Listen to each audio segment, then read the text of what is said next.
warahmatullahi wabarakatuh. Perkenalkan, nama saya Maya Sarbiala, program studi Teknik Kimia Mineral.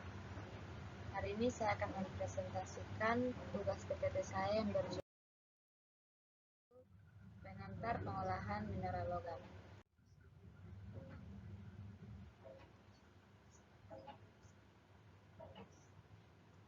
Jadi, mineral adalah benda padat atau senyawa anorganik yang relatif homogen, terdapat di alam secara alamiah, memiliki komposisi dan sifat kimia fisika tertentu. Mineral logam sebagai bahan dasar untuk mendapatkan biji logam diperoleh dari alam berupa batuan mineral yang berbentuk tidak beraturan dan tersusun oleh berbagai macam senyawa kimia yang membentuk batuan mineral tersebut. Bahan dasar ini diperoleh dengan menggali dari perut bumi. Karena itu sering disebut juga dengan bahan galian. Bahan galian digunakan sebagai salah satu baku dalam suatu industri dengan persyaratan tertentu.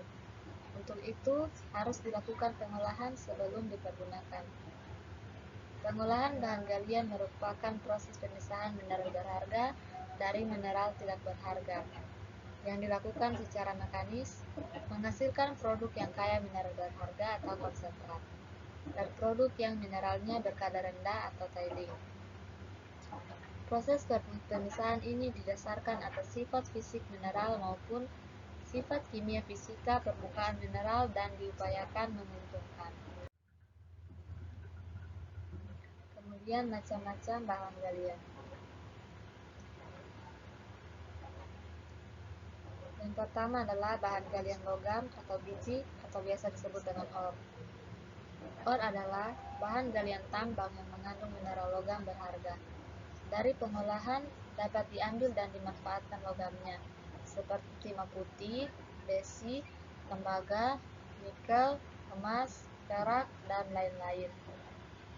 Pengolahan tahap pertama biasanya disebut dengan ore dressing karena yang diolah adalah ore atau biji. Disebut juga mineral processing karena hasil dari proses masih berupa mineral. Dan disebut juga sebagai unit operation karena proses ini berdasarkan sifat mineralnya. Ini adalah beberapa contoh jenis bahan galian logam.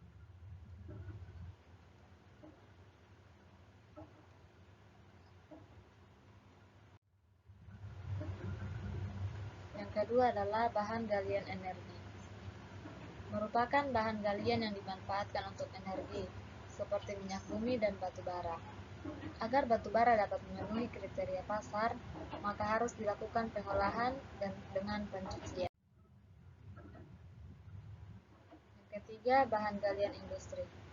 Bahan galian industri merupakan bahan galian yang dimanfaatkan untuk industri, seperti asbes, aspal, bentonit, batu gamping, batu pasir, dan lain-lain. Ini adalah beberapa contoh dari bahan galian industri.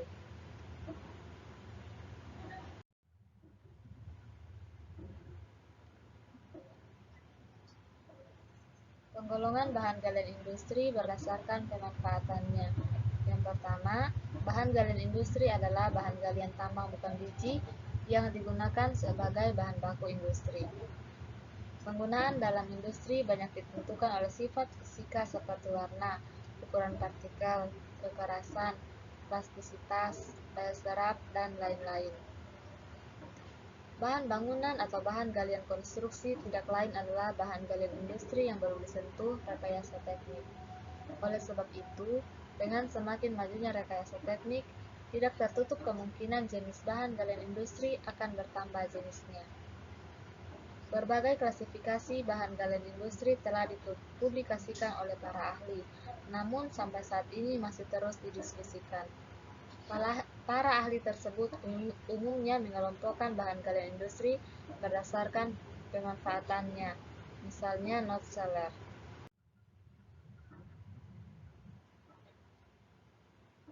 Berikut beberapa keuntungan pengolahan dari bahan mineral. Yang pertama, secara ekonomis.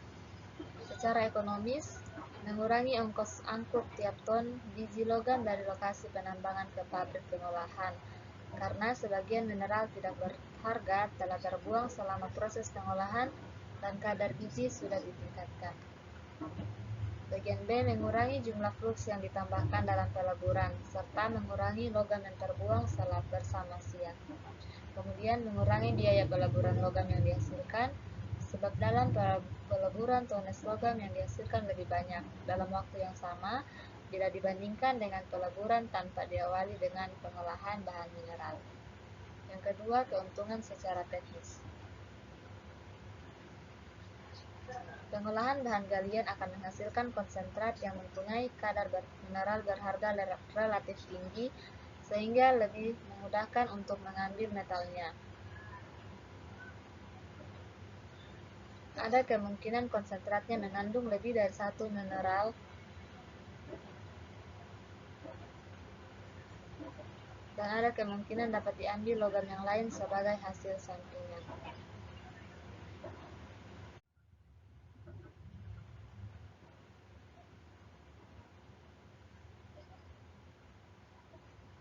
Proses pengolahan mineral.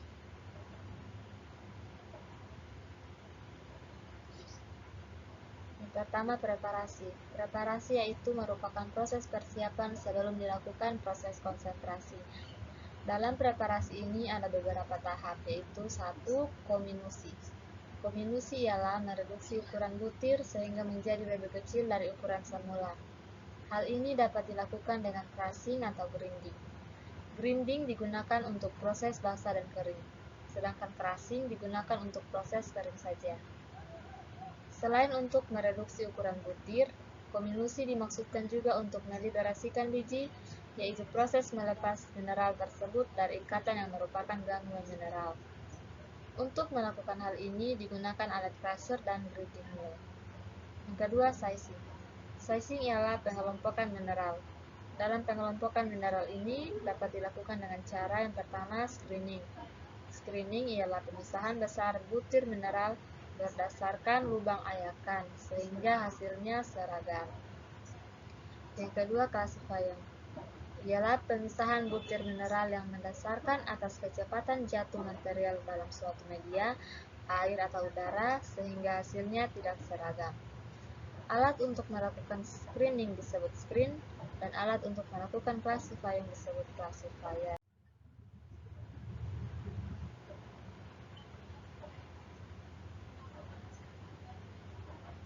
B. Konsentrasi.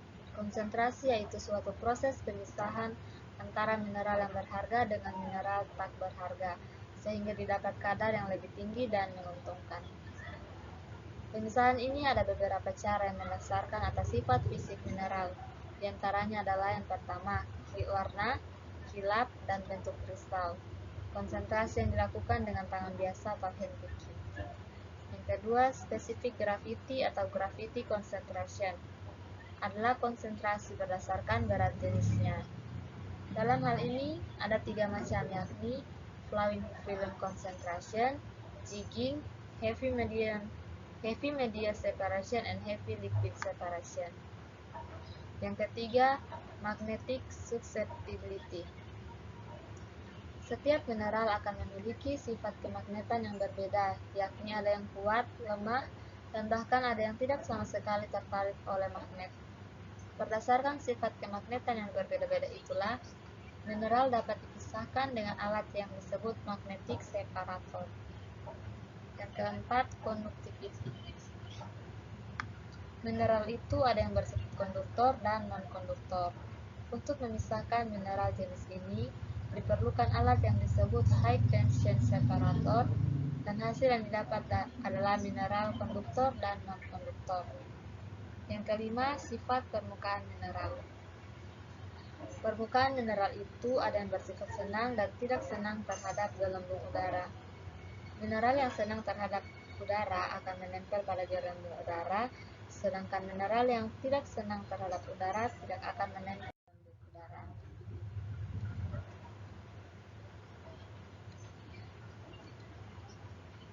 C. Dewatering. Dewatering adalah proses pemisahan antara cairan dengan padatan. Proses ini tidak dapat dilakukan sekaligus, tetapi harus secara bertahap, yaitu dengan jalan yang pertama Tejkenik, yaitu merupakan proses pemisahan antara padatan dengan cairan yang mendasarkan atas kecepatan mengendap partikel atau mineral tersebut dalam suatu pulp, sehingga solid faktor mencapai sama dengan 1%, solid sama dengan 50%. Yang kedua, filtrasi. Filtrasi adalah proses pemisahan antara padatan dengan cairan jalan menyaring dengan filter sehingga didapat solid faktor sama dengan 4%, solid sama dengan 100%. Yang ketiga, drying adalah proses penghilangan air dari padatan dengan jalan pemanasan sehingga padatan itu betul-betul bebas dari cairan atau kering. Persen solid sama dengan 100%. Proses pengolahan mineral. Yang pertama, liberasi. Liberasi adalah usaha yang dilakukan untuk melepaskan mineral-mineral berharga dari mineral pengotornya. Salah satu faktor penting yang harus diperhatikan untuk dapat memisahkan mineral berharga dari pengotornya adalah liberasi dari butir-butir pengotornya. Derajat pemisahan mineral berharga dari mineral tak berharga atau pengotornya ditentukan berdasarkan derajat liberasinya.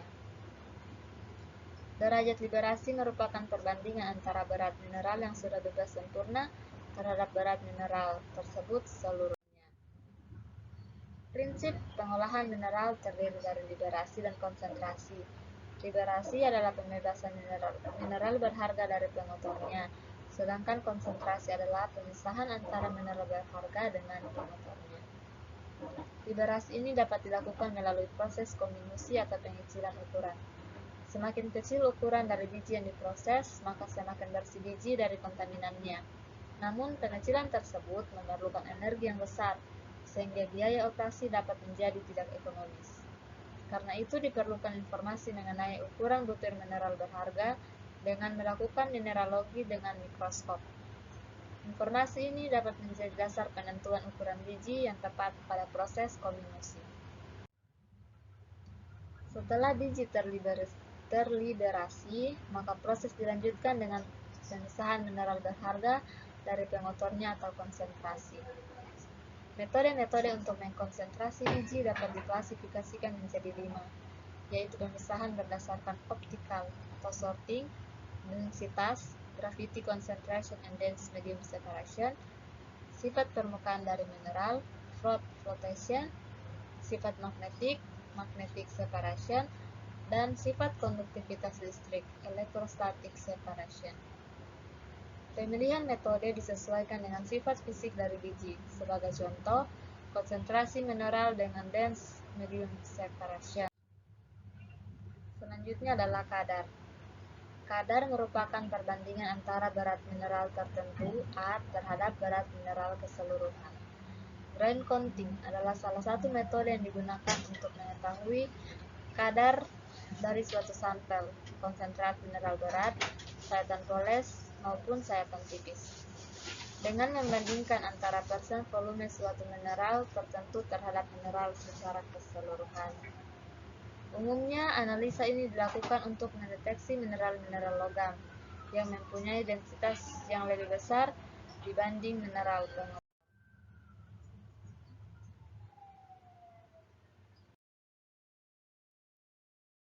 Sekian presentasi yang dapat saya sampaikan. Mohon maaf bila ada kesalahan dalam penyebutan kata.